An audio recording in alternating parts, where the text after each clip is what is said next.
ఇంతేనేమో ఇంతేనేమో ఇంతవరకేనేమో ఈ ఇంట్లో నా కదా అంతేనేమో అంతేనేమో అంతులేని వేదనేమో ఆడపిల్లని కదా మళ్ళీ తిరిగి వచ్చేది వచ్చిపోయే చుట్టం నానే నేను పుట్టి పెరిగిన ఊరికి ఇంకా పైన పొరుగురి దాన్నే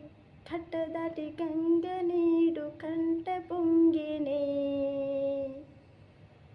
ఎంత ఎంత యాతనో ఎంత గుండె కోతనో ప్రాణమోలే పెంచుకున్న పిచ్చి నాన్నకు దూలమిరికి భుజముపై పడిన పిడుగు పాటిది ఇంతకన్నా నరకమే లేదు జన్మకు.